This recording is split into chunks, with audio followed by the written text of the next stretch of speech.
In the autumn of 1854, 37 people vanished from the roads leading to Millbrook, Connecticut, and not a single body was ever found.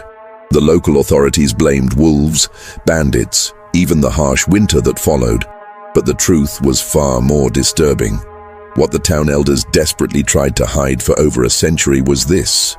Every one of those missing souls had last been seen heading toward the Hartwell Brothers gristmill on Copper Creek, where the massive grinding stones never stopped turning, day or night, even when there was no grain to mill.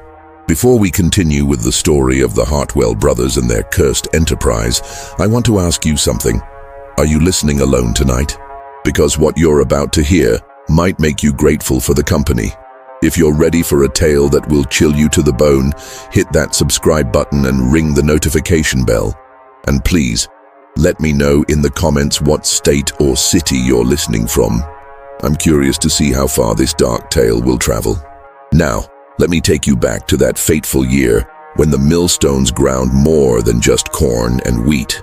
The morning mist still clung to Copper Creek when young Timothy Phelps made his discovery. A discovery that would unravel the most horrific secret in Connecticut's industrial history. Millbrook was the kind of town that embodied everything hopeful about New England in the 1850s. Nestled in the rolling hills of northwestern Connecticut, it boasted a population of nearly 800 souls. Farmers, craftsmen, merchants, and their families who had carved out a prosperous existence from the rocky soil and swift-flowing streams. The main street ran parallel to Copper Creek, lined with tidy clapboard houses, their gardens bursting with hollyhocks and climbing roses in summer. The Congregational Church, with its pristine white steeple, stood at the town's heart, its bell casting bronze notes across the valley every Sunday. The town's pride was its industry. 3 sawmills that processed timber from the surrounding forests, 2 tanneries that filled the air with the sharp scent of oak bark and leather, a blacksmith shop that rang with hammer blows from dawn to dusk, and most importantly, the Hartwell Brothers gristmill, which had been grinding grain for the surrounding communities since 1832. The rhythm of commerce flowed like the creek itself. Farmers bringing their wagons heavy with wheat and corn, leaving with sacks of flour that would become the daily bread of 3 counties. The mill sat like a fortress of timber and stone, where Copper Creek bent sharply through a narrow gorge. Its massive water wheel, 24 feet in diameter, turned with a steady rhythm that locals said you could set your watch by. The building itself stood 4 stories tall, its weathered clapboard sides dark with age and moisture, windows that caught the light like watching eyes. The sound of the grinding stones carried for miles on still days, a deep rumble that had become as much a part of the valley's soundscape as birdsong or wind in the trees. Inside, the mill was a marvel of mechanical ingenuity. Wooden gears the size of wagon wheels transferred power from the water wheel to the grinding stones. Leather belts ran to auxiliary equipment, grain cleaners, flour sifters, bagging apparatus. The smell of fresh ground wheat permeated everything, settling into clothes and hair, marking anyone who worked there with the distinctive scent of honest labor. The main grinding stones, imported from France at tremendous expense, were made of Bure stone, a type of quartz that held its cutting edge far longer than local granite. Josiah and Elias Hartwell had inherited the mill from their father, old Solomon Hartwell, who'd built it with his bare hands and a loan from the Salem Bank. Solomon had been a pillar of the community, a selectman for 15 years, a man who read his Bible daily and insisted his workers observe the Sabbath. His portrait still hung in the mill office, those stern eyes seeming to judge all who entered. Where Solomon had been a God-fearing man who closed the mill on Sundays and donated generously to the Congregational Church, his sons were cut from different cloth. Josiah, the elder at 43, was a mountain of a man with hands like iron vises and eyes the color of wet slate. Standing 6 feet 3 inches in his stockings, he had to duck through most doorways in town. His black hair, now streaked with premature gray, was always severely combed back with pomade. He handled the business side, negotiating prices with a shrewdness that bordered on ruthlessness, managing accounts with mathematical precision, collecting debts with a persistence that bordered on cruelty. Local farmers knew better than to be late with payments. Josiah had been known to seize entire harvests over debts as small as $5. Elias, younger by 6 years, was the mechanical genius. Thin as a rail with nervous hands that never stopped moving, he could coax that mill to run smoother than silk, knew every gear and shaft and stone by touch alone. Where Josiah was stone, Elias was quicksilver, constantly in motion, muttering to himself about gear ratios and grinding speeds, sketching mechanical improvements on any available surface.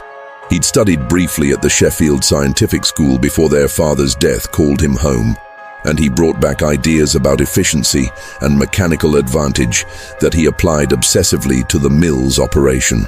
The brothers had never married. Married to the mill, folks would say, though not within earshot. There had been talk years ago of Josiah courting the Waverley girl from Hartford, but nothing came of it. Some said she'd taken one look at those cold, grey eyes and fled back to city society. Elias had never shown interest in anything that didn't have gears or could grind grain. They lived in the house their father built, a Greek revival structure that overlooked the mill from a small rise, its white columns now yellowed with neglect. The gardens their mother had tended gone wild with brambles and volunteer saplings. They kept to themselves mostly, emerging only for business or their weekly trip to Brewster's General Store for supplies. Josiah would stride down Main Street every Thursday at precisely 2 o'clock, acknowledging greetings with the barest nod, his heavy boots marking a steady rhythm on the packed earth. Elias rarely left the mill at all, preferring to send his brother on any necessary errands. When he did venture into town, he walked with quick, nervous steps, his eyes darting constantly, as if calculating the mechanical stress on every building's joints and foundations. The townspeople had learned to accept the brothers' peculiarities. After all, the Hartwell Mill was the economic heart of Millbrook. It employed 12 men directly, millwrights, grain handlers, teamsters, and supported dozens more indirectly. Farmers depended on it to process their grain, bakers relied on its steady output of flour, and merchants profited from the trade it brought to town. The mill's flour was known throughout the valley for its quality. Fine, white, and consistent. Orders came from as far away as Providence and New York. The summer of 1854 had been good to Millbrook. The wheat harvest was the best in memory, golden waves rippling across the hillsides like a vast inland sea. Corn stood tall in the fields, and the apple orchards promised a bumper crop. The 4th of July celebration had been particularly grand, with fireworks brought up from Hartford and a brass band from Waterbury. There was talk of progress everywhere. The railway was supposed to reach them by 1856, which would open new markets for their grain and flour. The town meeting had approved funds for a new schoolhouse, and Dr. Elias Thornton from Boston was considering setting up practice in town. The social fabric of Millbrook was tightly woven. Everyone knew everyone else's business, from the mayor's gout to the widow Henderson's scandalous correspondence with a traveling salesman. The ladies' auxiliary met every Tuesday to work on quilts for the poor. The Temperance Society held rallies monthly, though their impact was limited given the popularity of Garrett's Tavern. Young people courted under watchful eyes at church socials and harvest dances. Life moved with the seasons, planting, tending, harvesting, and the long winters when the mill would run continuously, grinding the stored grain while snow piled deep against its walls. But beneath this veneer of prosperity and progress, there were whispers of older things. The oldest residents remembered stories their grandparents had told about the bend in Copper Creek where the mill stood. The Mohegan Indians had avoided that spot, claiming the water ran backward there on certain nights. There were tales of lights seen in the gorge during the new moon and of sounds that weren't quite the creek or the wind. Most dismissed these as superstition, the detritus of a less enlightened age. But sometimes, on foggy nights when the mill wheel turned and the stones ground their endless meal, even the most rational citizens would quicken their pace when passing by. As autumn approached in that year of 1854, the leaves beginning their slow burn from green to gold and scarlet, something changed in Millbrook. It started with the strangers, always a noteworthy event in a town where everyone knew everyone else's lineage back 3 generations. But these weren't the usual peddlers or traveling minstrels. These were solitary figures, here one day and gone the next, leaving no trace but questions and, as it would turn out, a terrible absence. The first to go missing was a peddler named Jacob Morse, though nobody realized it at the time. He'd rolled into town on September 15th with his wagon full of tin goods and patent medicines, making his usual rounds. Mary Wadsworth, who ran the boarding house, remembered him specifically because he'd tried to sell her a tonic guaranteed to cure her husband's rheumatism. Said he was heading up to the Hartwell mill before dark. She would later tell the constable. Wanted to see if they needed any machinery oil. I warned him those brothers didn't take kindly to peddlers, but he just laughed. Said he'd sold to harder customers than country millers. Morse's wagon was found 3 days later, abandoned on the old logging road 2 miles north of town. His horse was grazing peacefully nearby, still in its traces. The wagon was untouched, all his goods accounted for. Even the cash box hidden under the seat contained $17 in coins and bills. But Jacob Morse was gone. The only strange thing, according to Constable Rufus Baldwin, was the flour dust covering everything, as if someone had emptied a sack of fresh ground meal over the entire wagon. The second disappearance happened just a week later. Thomas Griswold, a young man of 22 from the neighboring town of Copper Falls, had been courting Alice Putnam, the minister's daughter.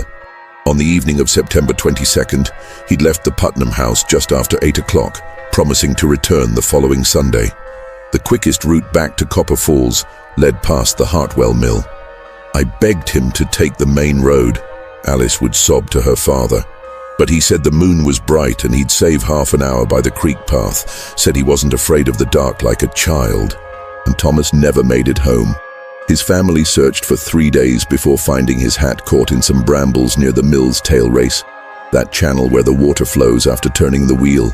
There was no sign of struggle, no blood, nothing but that hat and, oddly, more of that fine flour dust, almost like snow on the surrounding leaves.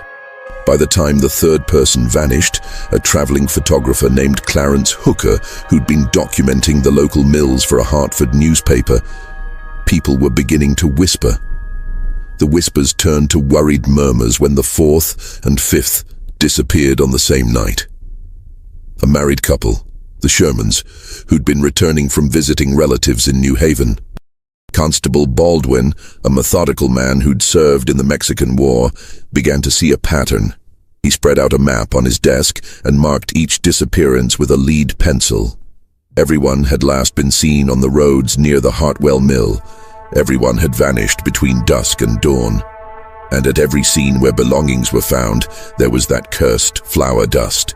On October 3rd, Baldwin decided to pay the Hartwell brothers a visit. The mill was running when he arrived just after noon, the steady rumble of the stones vibrating through the ground. He found Josiah in the office, a cramped room that smelled of grain dust and old leather. The miller looked up from his ledgers with those slate-gray eyes, showing no surprise at the constable's presence. "Afternoon, Rufus," Josiah said, his voice as flat as his expression. "Come about the missing folks, I expect." Baldwin nodded. 5 people gone in 3 weeks, Josiah. All of them last seen in this vicinity. Dangerous roads hereabouts, Josiah replied, returning to his figures. Especially after dark. Creeks running high this year.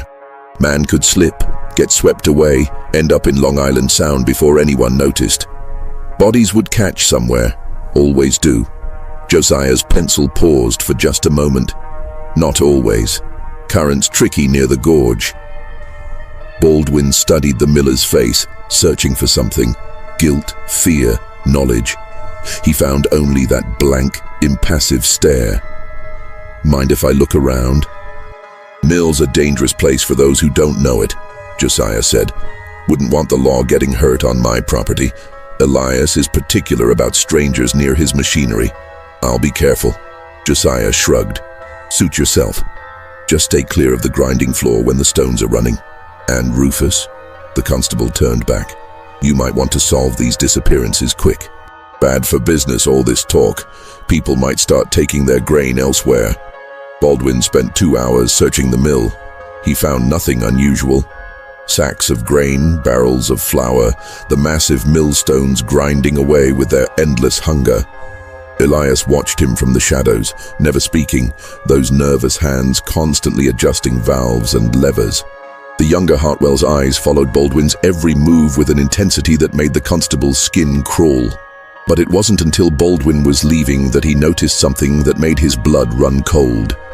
The main grinding stones, massive wheels of French burr stone, each weighing over a ton, were running empty. No grain feeding through the hopper above. Yet they ground on, stone against stone, producing that fine dust that coated everything. "Why are you running empty stones?" Baldwin asked Elias, who had materialized beside him like a ghost. The younger brother's mouth twitched in what might have been a smile. "Cleaning," he said, his voice like rustling leaves. "Got to keep them sharp. Got to keep them hungry." That night, unable to shake his unease, Baldwin stationed himself on the hill overlooking the mill. He'd told his wife he was checking on the widow Davenport's reported prowler, but in truth, he wanted to watch the Hartwell mill after dark. What he saw made him question his own sanity. Just want to remind you, if this story is giving you the creeps, hit that like button. It really helps other mystery lovers find these tales. And drop a comment with your theory about what the Hartwell brothers were really doing in that mill. Now let's return to that terrible night when Constable Baldwin saw something that would haunt him forever. The mill ran all night, which wasn't unusual during harvest season. What was unusual was the traffic. Baldwin counted 3 wagons approaching the mill between midnight and 3 in the morning. They came with no lanterns, moving through the darkness with practiced ease. Each wagon was heavy loaded, canvas covered, and each left empty an hour later. But it was what happened at 3:30 that truly shook him.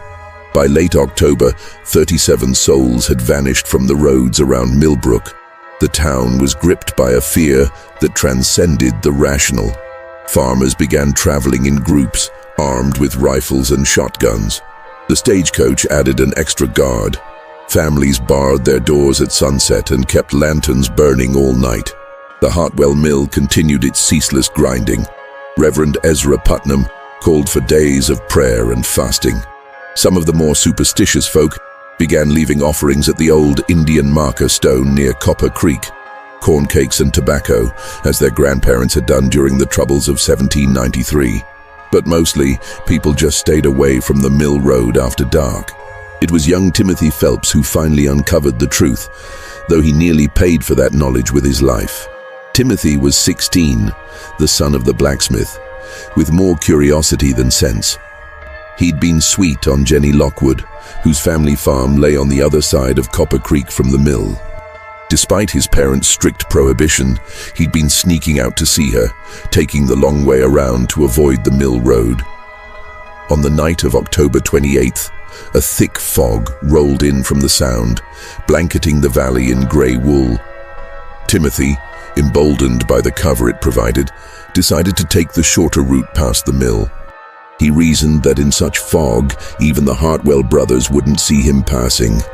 He was wrong. The fog muffled sounds, turning the world into a realm of shadows and whispers. Timothy could hear the mill wheel turning, that steady splash and creak, and the deep rumble of the grinding stones. But as he crept along the path, other sounds reached his ears, voices low and urgent, and the scrape of something heavy being dragged across wood. Timothy crept closer, his heart hammering against his ribs. Through the fog, he could see lamplight glowing from the mill's loading dock. Shadows moved against the light, the unmistakable silhouettes of the Hartwell brothers. But there was something else, something that made Timothy's mouth go dry as dust. They were unloading a wagon, but not grain sacks. The shapes were wrong, too long, too limp, wrapped in canvas.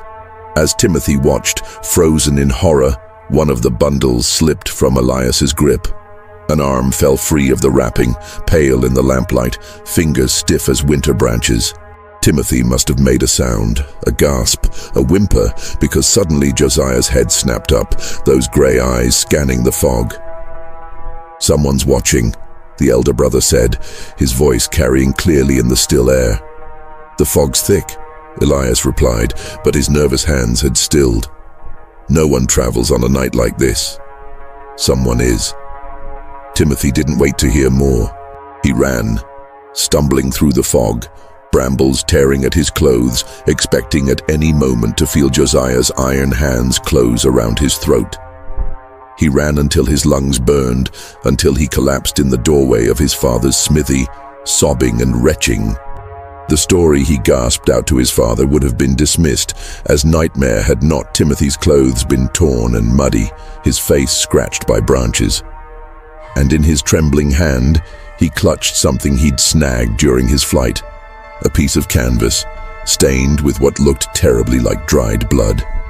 Samuel Phelps was a practical man, but he was also a father. He loaded his rifle, barred the door, and sat up all night with his terrified son. At first light, he sent Timothy to Constable Baldwin while he rode to Hartford to fetch the county sheriff. By noon, a posse of 20 men had assembled. They surrounded the mill just as Josiah was emerging for his weekly trip to the general store. The elder Hartwell surveyed the armed men with no more emotion than if they'd been a flock of geese. "Gentlemen," he said calmly, "to what do I owe this visit?" Sheriff Cornelius Wadsworth, a veteran lawman who'd seen his share of violence, stepped forward.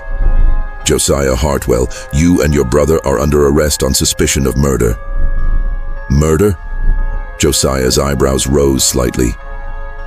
"Who am I supposed to have murdered?" "We'll start with the 37 people who've gone missing these past weeks. Missing people aren't murdered people, Sheriff." "Show me a body." "We intend to," Wadsworth replied grimly, "starting with a search of your mill." For the first time, something flickered in Josiah's eyes, not fear exactly, but calculation. "You have a warrant?" "Don't need one." "This many missing people, I have cause to search every building in the county." Josiah's jaw tightened, but he stepped aside. Elias won't like strangers touching his machinery. Then he'd better cooperate. What they found in the mill's lower levels defied comprehension. The grinding room seemed normal enough at first glance, the massive stones turning slowly, the air thick with grain dust. But Rufus Baldwin, remembering his earlier visit, checked the grain hopper. Empty, yet the stones ground on. "Stop the wheel," Sheriff Wadsworth ordered. Elias, who'd been watching from the stairs with those nervous darting eyes, shook his head. "Can't. Won't. The stones must feed. Stop it or we'll break it." It was Josiah who finally nodded to his brother. With obvious reluctance, Elias threw the lever that disengaged the wheel. The mill shuddered to a stop, the sudden silence almost painful after the constant rumble. "Now," Wadsworth said, "raise the runner stone." The Hartwell brothers exchanged a look that sent chills down Baldwin's spine. "That stone weighs near 2 tons, Josiah said quietly. "Takes special equipment to lift it." "Then you'd better get started." It took 3 hours, and all the mill's lifting gear to raise the massive runner stone. As it slowly rose on chains and pulleys, an ungodly smell began to fill the air. Sweet and corrupt, like spoiled meat mixed with grain mash. Several men had to step outside to vomit. What lay beneath the stone was worse than anyone had imagined. The bedstone, that stationary lower wheel, had been modified. Instead of the normal pattern of grooves that channeled flour to the edges, deeper channels had been cut, all leading to a central hole. And caught in those channels, ground into the very stone itself, were fragments of things that should never have been in a gristmill. Bone, teeth, scraps of cloth, a woman's wedding ring, crushed flat, a pocket watch, its face cracked, hands frozen at 3:17. "Dear God," someone whispered. But that wasn't the worst of it. The central hole led to a chute, and the chute led down into the mill's foundation. When they broke through the floor to follow it, they found a series of chambers carved from the bedrock itself. Some were empty, others. Sheriff Wadsworth would later write in his official report that they found evidence of at least 43 individuals in those chambers. The bodies, what remained of them, had been systematically processed. The flesh stripped away, the bones sorted, some ground to powder in the stones above. Others stacked like cordwood in the deepest chamber. And on the walls, carved in Elias's nervous hand, were tallies, names and dates going back not weeks or months, but years. The earliest date was 1834, 2 years after the brothers had inherited the mill. 20 years of murder, 20 years of grinding human bones into the flour that fed the surrounding communities. The arrest of the Hartwell brothers sent shockwaves through Connecticut and beyond. Newspapers from Boston to Philadelphia carried the story, each more sensational than the last. The Millbrook cannibals, they called them, though there was no evidence the brothers had engaged in that particular horror. Under interrogation, the truth emerged in pieces, like a puzzle assembled from nightmare. It had started, Josiah claimed, by accident. A drifter had tried to rob them in the winter of 1834, breaking into the mill office where they kept their strongbox. Elias had surprised the man, and in the struggle, the thief had fallen down the stairs to the grinding floor, breaking his neck. "We should have reported it," Josiah told Sheriff Wadsworth with that same flat affect. "But times were hard. We owed money to the bank, creditors were pressing, and Elias, he said, why waste good meat?" The younger brother had remembered something from their father's time. How during the terrible winter of 1816, the year without summer, people had ground anything they could into flour to survive. Acorns, chestnuts, even dried fish. Protein was protein, Elias reasoned. And bones, when ground fine enough, added calcium to the flour, made it more nutritious. Just that once, Josiah insisted, to get through the winter. No one would know. The stones would grind anything to dust. But once they'd crossed that line, there was no going back. The mill's flour became known for its quality, white as snow, fine as silk, with a richness that made bread rise higher and cakes more tender. Orders increased, profits soared, and the brothers found they needed more raw material. They became selective. Travelers no one would miss, drifters, peddlers, foreigners heading west who wouldn't be expected anywhere specific. For 20 years they'd maintained their terrible harvest, taking just enough to supplement their regular milling, never enough to arouse suspicion. But this year, Josiah explained, his voice finally showing cracks, Elias got greedy, or maybe mad. He said the stones were hungry, always hungry, said we needed to feed them more. The acceleration of disappearances in 1854 was Elias's doing. He'd developed a taste for it, Josiah claimed, not for the killing itself, but for the mechanics of it, the efficiency, the way a human body could be reduced to its component parts, processed, utilized, nothing wasted. He kept journals, Josiah said, and indeed they found them. 3 leather-bound volumes filled with Elias's cramped handwriting. Detailed notes on processing times, bone-to-flour ratios, optimal grinding speeds for different densities. The journals read like technical manuals, devoid of emotion or acknowledgement that the material had once been human. But perhaps the most chilling discovery came from the financial ledgers. The brothers had kept meticulous records of their flour sales, and when investigators cross-referenced dates, they found that shipments of the special blend, flour supplemented with bone meal, had gone to bakeries and households throughout the valley. For 20 years, the people of Millbrook and surrounding towns had unknowingly consumed bread made from the remains of the missing. The trial of the Hartwell brothers became the most sensational legal proceeding in Connecticut history. The courthouse in Hartford overflowed with spectators, journalists, and curiosity seekers.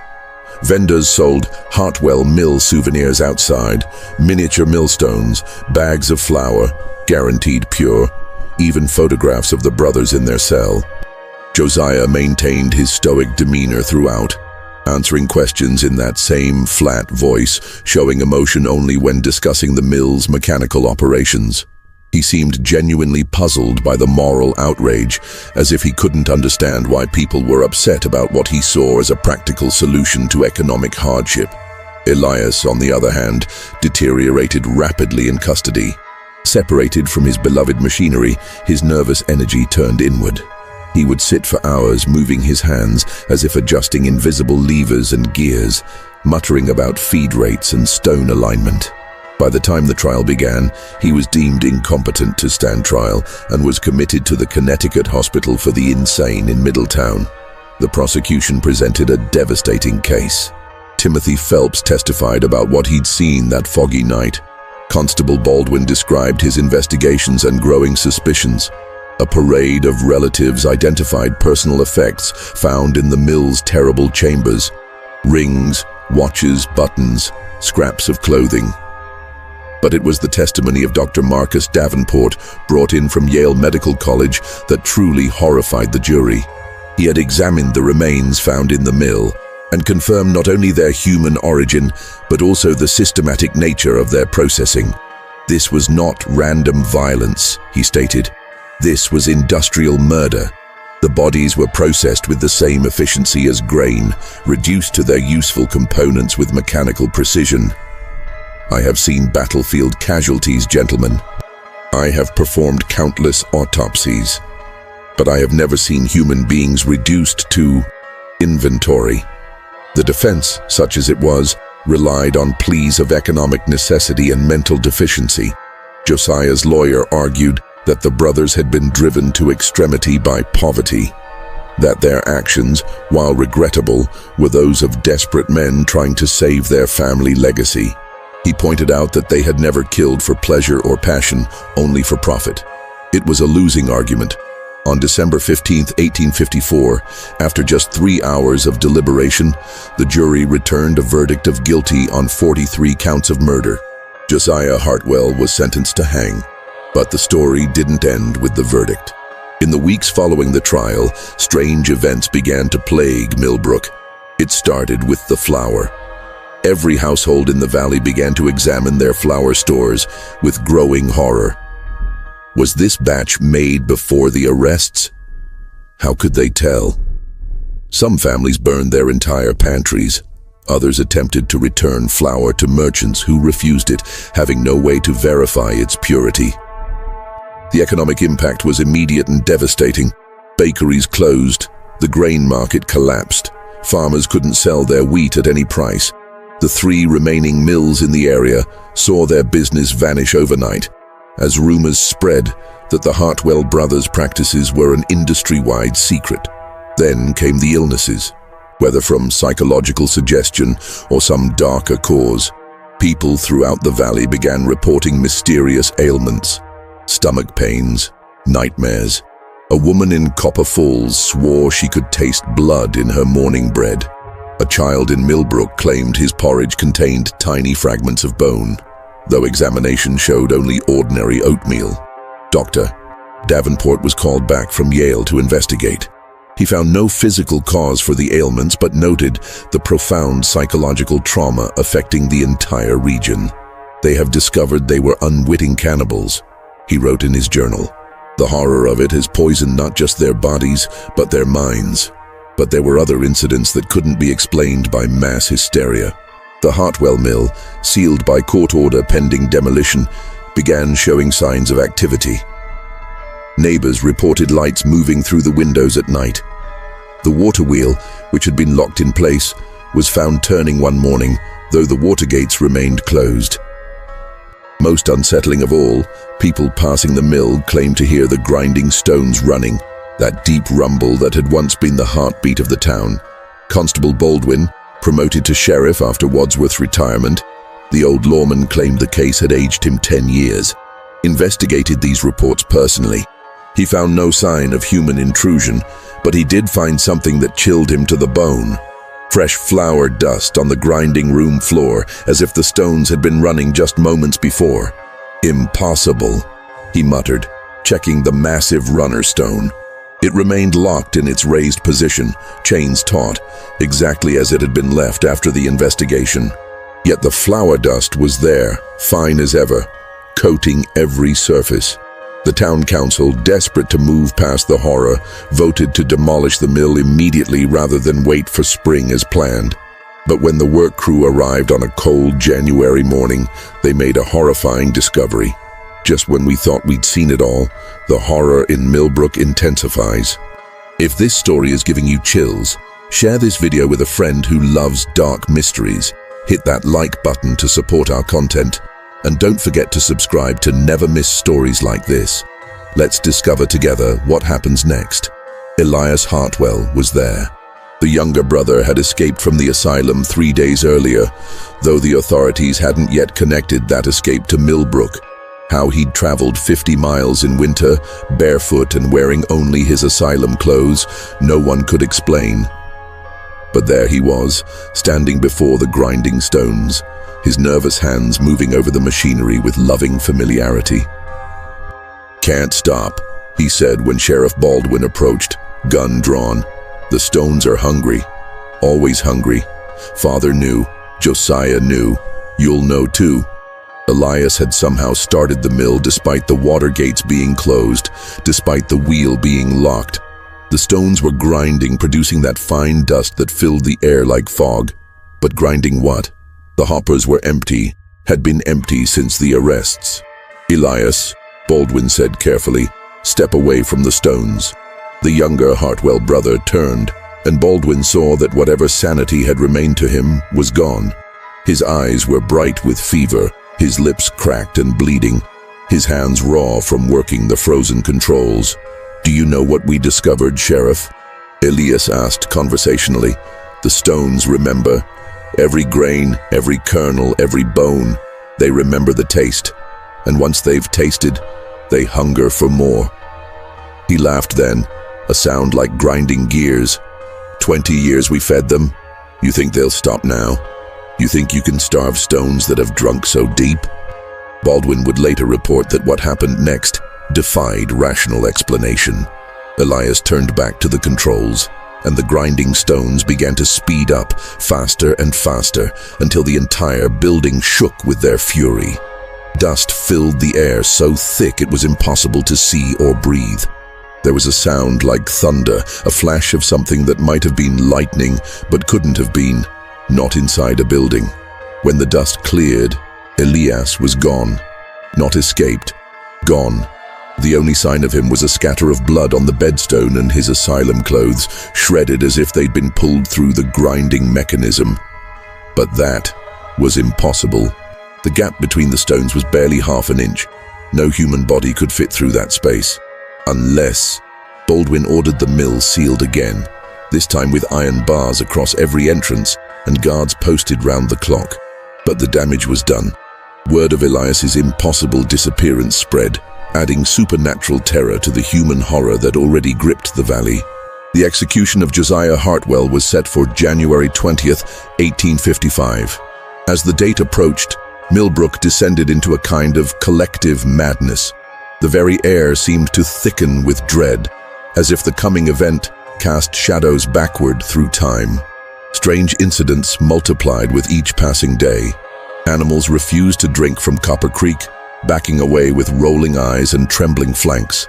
Every mill in the county began experiencing mechanical failures, stones cracking without cause, wheels seizing mid-turn, gears stripping their teeth as if chewing on invisible bones. Children throughout the valley spoke of the same nightmare. They were grains of wheat, tumbling helplessly toward massive stones that ground with the sound of laughter. In Hartford, Josiah Hartwell sat in his cell with the same unnatural calm he'd displayed throughout his trial. The stone walls sweated in the January cold, and frost formed on the iron bars, but Josiah seemed immune to the temperature. He spent his days drawing mechanical diagrams on the walls with a piece of charcoal, designing improvements to mill efficiency with the same dispassion he'd shown when discussing his victims. The drawings were remarkably detailed. Gear ratios calculated to the third decimal, stress points identified and reinforced. New methods for increasing grinding speed without sacrificing fineness. Guards reported that he never slept. They would check on him at all hours and find him sitting on his narrow cot, staring at his diagrams or simply gazing at something beyond the walls that only he could see. He ate mechanically, chewing each bite exactly 20 times before swallowing, as if consumption itself was merely another process to be optimized. When Reverend Putnam visited to offer spiritual comfort, Josiah listened politely, his gray eyes never leaving the minister's face. But when Putnam paused in his scripture reading, Josiah's first question was whether the Reverend knew the optimal moisture content for wheat storage. 14%, he said when Putnam couldn't answer. Below that, the grain becomes brittle. Above, it molds. Everything has its perfect state for processing, Reverend. Everything. The guards began to dread their shifts. There was something deeply unsettling about Josiah's presence, a wrongness that went beyond his crimes. It was as if he existed slightly out of phase with the rest of humanity, operating according to laws and logic that no one else could perceive. Even hardened criminals in neighboring cells complained of nightmares when Josiah was near. 3 days before the execution, everything changed. Sheriff Baldwin was doing his evening rounds when he heard something unprecedented. Josiah Hartwell laughing. Not the mad cackle of his brother, but deep, genuine laughter that seemed to come from some vast space within him. It was the laughter of a man who has finally understood a cosmic joke that no one else can see. "Sheriff," Josiah called out, his voice carrying an unfamiliar warmth. "Come here. I need to tell you something important." Baldwin approached warily. The lamplight flickered, casting dancing shadows on the cell walls, making Josiah's mechanical drawings seem to move and shift. In that uncertain light, Josiah's eyes glittered with something that might have been amusement or might have been something far worse. "You think you understand," Josiah said, leaning forward until his face nearly touched the bars. His breath misted in the cold air, and Baldwin noticed it smelled faintly of flour. Impossible, as the jail food contained only cornmeal mush and hard bread. "You think this was about money, about desperation? You think we were monsters who killed for profit? Weren't you?"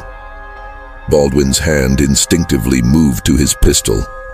Josiah's smile widened, revealing teeth that seemed too white, too perfect, as if they'd been ground smooth. "We never killed anyone, Sheriff. Not once. Oh, we processed them, ground them, sold them. But kill them, no. That was never necessary." Baldwin felt ice crystallize in his veins. "What are you saying?" "The mill, Sheriff. The mill's been there longer than Millbrook, longer than Connecticut, longer than memory." Josiah's voice dropped to a whisper that somehow filled the corridor. "The Indians knew. They called it the place where the earth eats. Why do you think they avoided that bend in the creek? My father knew too, though he fought it for 20 years before it finally claimed him." "You're insane." Baldwin's voice cracked slightly. "Am I? Then explain Elias. Explain how he traveled 50 miles barefoot in winter. Explain the stones running without power. Explain why every mill in the valley's failing now." Josiah sat back, his chains rattling with a sound like grinding gears. "You think you've stopped it by arresting us, but the mill's still there, still hungry. And hunger, Sheriff. Hunger always finds a way to feed."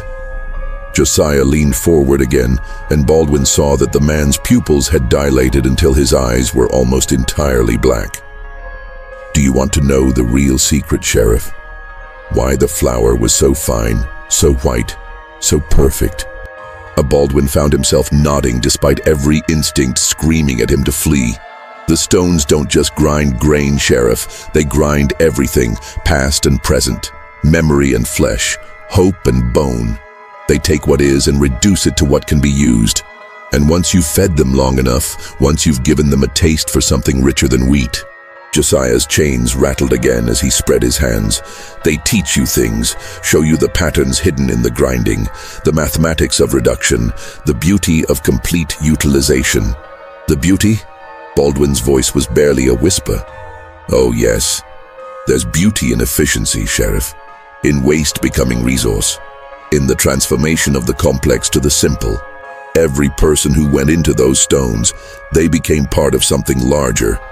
Their calcium strengthened bones throughout the valley, their proteins nourished children, their iron enriched blood. They didn't die, Sheriff. They were transformed, processed, utilized. Is that not a kind of immortality? Baldwin stumbled backward, his hand fumbling for the door. Josiah's laughter followed him. Not loud, but somehow penetrating, like the sound of stones grinding in the distance. That night, Baldwin couldn't bring himself to go home. Instead, he sat in his office, poring over old records by candlelight. What he found made him question everything he thought he knew. The site of the Hartwell mill appeared in document after document, always associated with disappearances, tragedies, and strange occurrences. In 1657, an entire Puritan family, the Weatherbys, had vanished from their farm near that bend in the creek. Their cabin was found intact, dinner still on the table, but of the family, parents and 4 children, there was no trace. In 1691, Obadiah Morse had built the first mill on that spot. Within a year, he and his entire family had disappeared. The mill was found running, grinding nothing, the stones worn smooth as glass. In 1703, William Brewster had claimed the land. He lasted just 1 winter before abandoning the property, telling anyone who would listen that the creek whispered to him at night in voices that weren't quite human. He died 3 months later, speaking of stones that ground in his dreams. Even Solomon Hartwell's death in 1832 took on new significance. The official record stated he'd been found at the base of the wheel, his body crushed. But a margin note in the coroner's report, nearly faded with age, mentioned something else.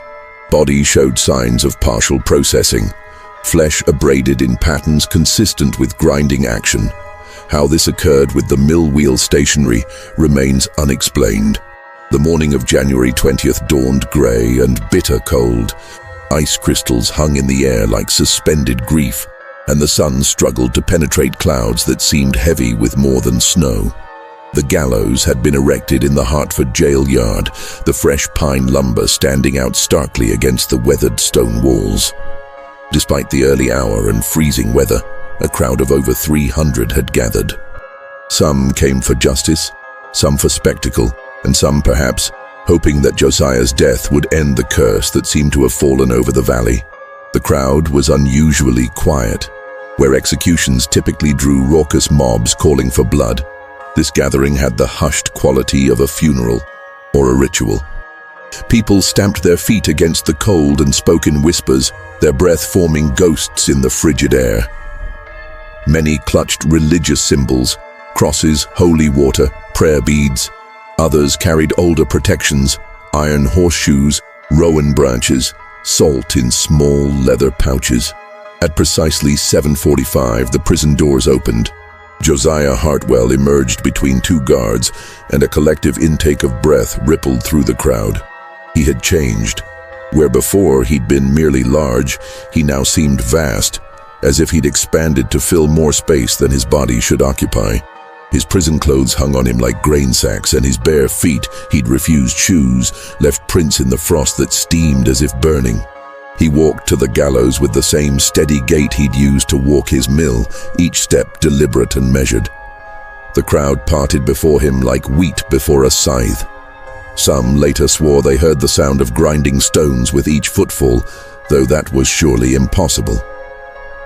On the scaffold, the hangman, brought specially from Boston, waited with professional calm, though witnesses noticed his hands trembling as Josiah approached. The prisoner had to duck to fit under the crossbeam, and when he stood on the trap, the new wood groaned ominously. "Any last words?" the sheriff asked, his voice carrying clearly in the still air. Josiah looked out over the crowd, his gray eyes sweeping across the assembled faces like a miller inspecting grain. When he spoke, his voice carried to the farthest edges of the yard without him raising it. "You think this ends with me," he said. "You think the hunger dies when the feeder is gone. But I tell you now, the stones remember. Every grain, every bone, every life that passed through them. They remember and they hunger, and they will call to others as they called to us." He paused, and in that silence, everyone present heard it, a distant rumbling, like thunder underground or massive stones turning. "The mill will stand empty," Josiah continued, "but not still, never still. And one day, when the hunger grows too great, when the stones can no longer bear their emptiness, someone will come. Someone will always come, because efficiency calls to those who can hear it. Utilization sings to those who understand. And the grinding—" He smiled then, a terrible expression that transformed his face into something inhuman. "The grinding never ends." The hangman moved to place the hood over Josiah's head, but the condemned man shook his head. "No, let them see. Let them remember. Let them know what watches and waits and hungers in the dark." At precisely 8 o'clock, the trap was sprung. Josiah Hartwell dropped, the rope snapping taut with a sound like breaking stone. But as his body fell, every mill in the valley, every single one from Hartford to the Massachusetts border, suddenly roared to life. In Colchester, the old Browning Mill's wheel began turning, though the sluice gates were frozen solid. In Warehouse Point, millstones that had been separated for cleaning slammed together and began grinding. In dozens of towns, the sound rose, a grinding, hungry roar that sent people fleeing from their homes, hands pressed to their ears. At the abandoned Hartwell Mill, the guards later reported, the building shook as if in an earthquake. The great wheel, despite being chained, spun so fast it threw spray 100 feet into the air, the frozen creek somehow providing impossible torrents of water. The sound from inside was described by one guard as like the earth itself was screaming, and by another as the sound of 1,000 mouths chewing. Windows shattered outward in perfect synchronization. The massive doors, barred and bolted, burst open as if blown by some internal pressure. And from the grinding room came a light. Not the warm glow of fire, but something cold and pale, like moonlight filtered through flour dust. Then, as suddenly as it began, it stopped. At the exact moment the prison clock struck 8:01, marking the minute of Josiah's death, every mill fell silent. Every wheel stopped, every stone stilled. An unnatural quiet settled over the valley, as if the very air was holding its breath. At the gallows, Josiah's body hung motionless, but witnesses swore they saw something impossible in those final seconds. As the mills fell silent, his corpse seemed to collapse inward, as if something essential had been withdrawn. When they cut him down, the body weighed barely half what it should have, and the undertaker reported that the flesh had a strange granular texture, as if it had been partially ground. But the most disturbing discovery came that afternoon, when Sheriff Baldwin returned to check on the Hartwell Mill. The guards were gone, not dead, simply vanished, their rifles left leaning against the walls, their footprints ending abruptly at the threshold. Inside, the mill was immaculate. Every surface had been cleaned, every piece of machinery oiled and adjusted. The grinding stones, those massive wheels that had processed so much horror, were polished to a mirror finish. And carved into the wooden floor of the grinding room, in letters 3 feet high, was a single word: hungry. Baldwin ordered the mill sealed again, this time with every entrance bricked up solid. But he knew, with a certainty that chilled him more than the January wind, that it wouldn't matter. The mill had tasted something richer than grain, and that taste would linger. The stones would remember, and eventually, inevitably, someone would come to feed them again. Because Josiah had been right about one thing: hunger always finds a way. As Baldwin stood in that empty, too-clean grinding room, he heard something that made him flee and never return. From deep beneath the floor, deeper than the basements, deeper than should have been possible, came a sound like massive stones turning, grinding, waiting, always waiting. In the days that followed Josiah's execution, investigators made one final, terrible discovery at the Hartwell Mill. Hidden beneath the foundation, deeper than the chambers where bodies had been found, was a sub-basement that predated the mill itself. The walls were not colonial construction, but something far older. Fitted stones covered in symbols that Dr. Davenport, consulted for his archaeological knowledge, identified as pre-Columbian. In the center of this ancient chamber was a stone, not a millstone, but something that resembled one, carved from a single piece of granite, covered in worn symbols, with grooves that spiraled inward to a central hole that seemed to descend forever into darkness. Around it were offerings, corn, tobacco, and yes, bones. Some animal, some not. "This is why they built here," Davenport wrote in his final report. "The Hartwells didn't bring evil to this place. They were drawn to it, called to it. The mill was just a modern expression of something far older, a hunger that has existed in this spot for centuries, perhaps millennia." The town council, faced with this discovery, made a decision that would be debated for generations. Rather than demolish the mill and risk releasing whatever dwelt beneath it, they sealed it. Every entrance was bricked up. The wheel was removed and destroyed. The millstones were broken with sledgehammers and the pieces scattered in the deepest parts of Long Island Sound. The ancient chamber was filled with cement, tons of it, pumped in until the contractors swore they could pump no more. Then they diverted Copper Creek itself, changing its course so that it no longer flowed past the mill. The building, robbed of its water power, stood like a tombstone, slowly being reclaimed by the forest. Millbrook never recovered. Within 5 years, most of the population had moved away, unable to live with the memories and the shame. The railway that was to bring prosperity bypassed the town entirely. By 1870, Millbrook was just a name on old maps, its houses empty, its remaining mills silent. But the stories persisted. Travelers passing through the valley reported strange sounds on foggy nights, like grinding stones, distant but distinct. Hunters avoided the area where the mill stood, claiming their dogs would whine and refuse to track near the old creek bed. And every few years, someone would disappear on the old roads, leaving behind only their belongings and a fine dusting of what might have been flour. Timothy Phelps, the boy whose discovery had unveiled the horror, lived to be 87. On his deathbed in 1923, he called his grandson to his side. "Stay away from mills, boy," he whispered. "Stay away from old stones and old hungers. Some things, once they get a taste, never stop being hungry." The Hartwells knew that. Lord help them, they knew, and they fed it anyway. Fed it until it owned them, body and soul. He died clutching a handful of wheat kernels, as if even in death he needed to remember the difference between grain and what else might be ground to flour. The Hartwell Mill still stands, though few know its location now. The forest has reclaimed it, trees growing through its windows, vines covering its walls. Copper Creek found its way back despite human intervention, flowing once again past those sealed foundations. And sometimes, locals say, on nights when the fog rolls in thick from the sound, you can hear it, the distant rumble of stones grinding, always grinding.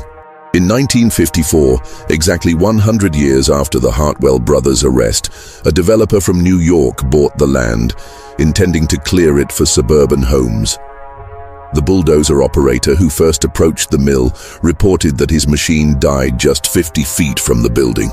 Every piece of equipment they brought suffered the same fate: mechanical failure within sight of those vine-covered walls. The project was abandoned. The land was eventually donated to the state as a nature preserve, with the stipulation that the mill never be disturbed. Official records list it as a historical structure, unsafe for public access. The few historians who know its true history prefer it that way, because some hungers, once awakened, never truly sleep. They just wait, patient as stone, for someone foolish enough to feed them again. This mystery shows us that the most terrifying monsters are often human beings, driven by greed and circumstance to commit unthinkable acts. Or perhaps it shows us that some places are marked by an evil older than memory, drawing the susceptible into its service. What do you think of this story? Do you believe everything was revealed? Leave your comment below. If you enjoyed this tale and want more horror stories like this, subscribe, hit the notification bell, and share with someone who loves mysteries. Remember, sometimes the things we fear in the dark are nothing compared to what humans are capable of in the light of day. See you in the next video.